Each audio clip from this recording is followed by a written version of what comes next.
நம்ம இவ்வளோ நாளாக ஈரான் இஸ்ரேல் வார பற்றியும் எப்ஸ்டீன்ஸ் ஃபைலை பற்றியும் பேசிகிட்டு இருந்த அந்த நேரத்தில் நம்ம நார்த் ஈஸ்ட் சைடில் ஹாலிவுட்டை மிஞ்சுற அளவுக்கு ஒரு சம்பவம் நடந்துட்டு இருந்திருக்கு. மேத்யூ வான்டெக் அப்படின்னு ஒரு அமெரிக்கர், கூடவே ஒரு 6 உக்ரைன் நாட்டுக்காரங்க, இவங்களை நம்ம என்ஐஏ இப்போ அரெஸ்ட் பண்ணியிருக்காங்க. என்ஐஏ யார் அப்படின்னா நேஷ்னல் இன்வெஸ்டிகேஷன் ஏஜென்சி. அவங்க அரெஸ்ட் பண்ணியிருக்கிறாங்க.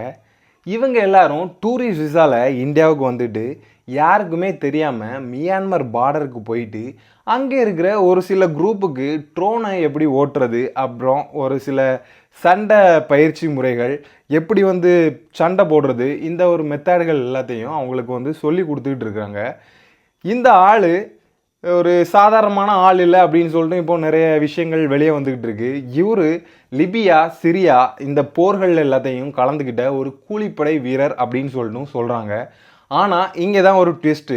இவர் சும்மா ட்ரைனிங் கொடுக்க வந்தாரா, இல்லை அமெரிக்காவோட உளவு அமைப்பான சிஐஏ இவரை அனுப்பி வச்சிருக்கா அப்படின்னு சொல்லிட்டு எந்த ஒரு விஷயமும் இப்போ வரைக்கும் வெளியே வரல. என்ஐஏ இப்போ தான் அவரை அரெஸ்ட் பண்ணி கூட்டிகிட்டு போயிருக்கிறாங்க.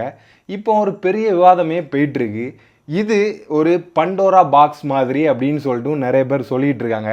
அதாவது என்ன அப்படின்னா, தோண்ட தோண்ட நிறைய ரகசியங்கள் வெளியே வரும் அப்படின்னு சொல்லிட்டும் நிறைய பேர் இப்போ அவங்களோட கருத்தை சொல்லிகிட்டு இருக்காங்க சோஷியல் மீடியா பக்கத்தில். இதை பற்றி நீங்கள் என்ன நினைக்கிறீங்க? இவர் உண்மையாகவே ஒரு ஸ்பையா இல்லை யார் அப்படின்னு சொல்லிட்டு உங்களோட தாட்ஸை கமெண்டில் சொல்லுங்கள். இதே மாதிரி இன்ட்ரெஸ்டிங்கான அப்டேட்ஸுக்கு என்னோடய பேஜை ஃபாலோ பண்ணி வச்சுக்கோங்க. See you.